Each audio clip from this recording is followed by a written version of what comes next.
I think food insecurity is the biggest challenge for all African countries. We've seen it with the war with Russia and Ukraine. Can you imagine Africa, this huge continent with so much potential? We depend on Ukraine for wheat, for bread. We have maize, we have sorghum, we have all kinds of products that we can use to make bread out of. So why are we dependent on a country for our food security? And COVID has shown us that this is not sustainable. It's not sustainable. So for me, Africans, we need to invest in ensuring that we have food. Because as you've said, that's the basis of anything and everything. And so if people don't have food, there's no going to school, because on an empty stomach, how do you send your kids to school? Of course, they'll be sick, so health. So it impacts everything. And I think it's time that we as Africans, from government to the people, we need to rethink on how do we use our lands for food security. We can no longer depend on the external world to feed Africa. Africa should be the basket of the world, not the contrary. So this issue of food security really is of great importance to us, especially for Greenpeace Africa. So this is one of the areas that we are campaigning on.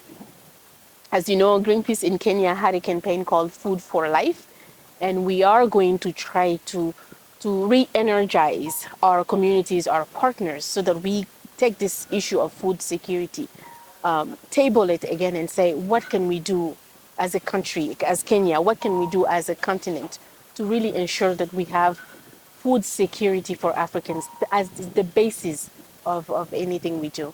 Our governments are doing a lot. Of course, they have challenges because you would see that some of these socio-economic challenges are really not particularly controlled by African governments. So at times you would find that their hands are tied, but they are doing some good work. So at the institutional level, if you think about all of the reforms, for example, on the environment or climate change or food security in Africa, taking the strong stance they have taken at the last COP in Egypt. You've seen how African governments did not mince their words when they were saying you need to come up with a framework for example, loss and damage in terms of the climate crisis. You need to put more resources in the adaptation to build the resilience of Africans.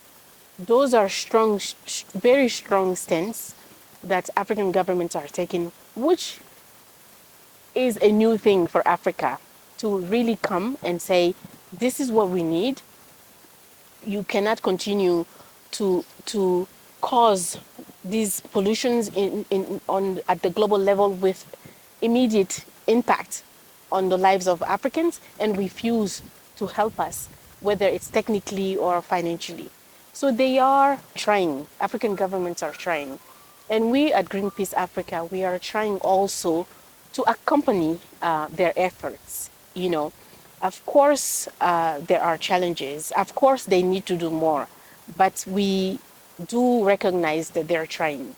And together, I think if we all come together as Africans, government, civil society, population, if we're all walking the same walk, talking with the same voice, we will be able to advance and move the needle on some of these important issues on climate change, the impacts of climate change in Africa. Our governments need to do more.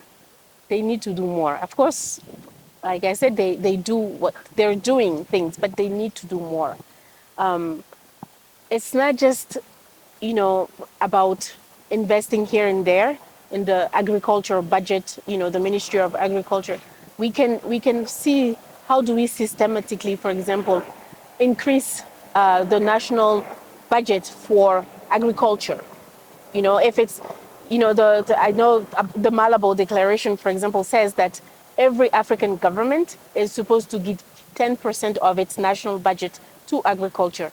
This was years ago, since the Malabo Declaration. And civil society organizations have done a lot of campaigning around the implementation of the Malabo Declaration. So how do we make sure that we are actually respecting some of these frameworks that we put in place as Africa, as the African Union? So yeah, there's a lot to be done in terms of the implementation of policies that we take at the big AU level, which has to trickle down to the national level. So yes, for me, investing, for example, in the national budget for agriculture to ensure that we have the minimum to sustain communities. So see if there is a drought somewhere or famine, that the government can quickly deploy, or even not be at the reactive side, but even be proactive, so that we don't even have those droughts, so that we don't even have famine. If we have those mechanisms in place, then we'll be able to ensure that our people are fed properly. Yes, I think when we started talking about the SDGs, the Sustainable Development Goals, this was one of the biggest goals that the SDGs had, in terms of how do you make agriculture sexy. And that's the word, that was the buzzword, making agriculture sexy. So that, for example, young people, agriculture is the biggest driver of employment in Africa. So if you have young people who have finished university, for example, they're sitting at home, they have no jobs. How do you make it so that these people are involved in that sector? Make it sexy for them, in terms of whether it's soil fertility. Do we have engineers in soil fertility, for example? Do we have engineers in machineries for agriculture?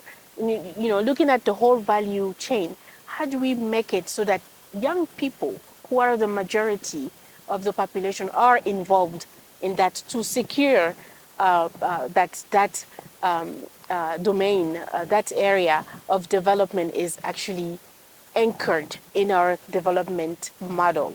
So yes, NGOs, they cannot do everything. Some things, some initiatives have to be taken up by government and actually institutionalize these measures so that we attract people to come to agriculture and make it very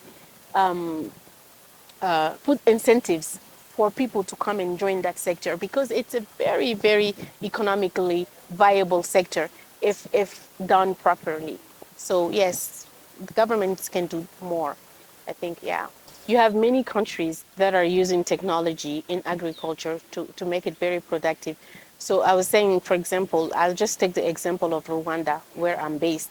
The government has invested a lot in technology to make agriculture more productive in terms of income, but also production.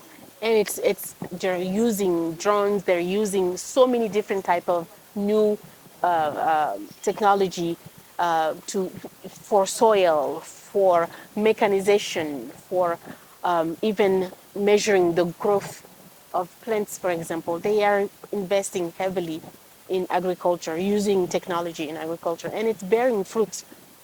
So technology definitely can be useful for all of our countries, and we can take countries that have done it with success, a good success rate, and we can see how do we replicate those models in other countries. Yeah.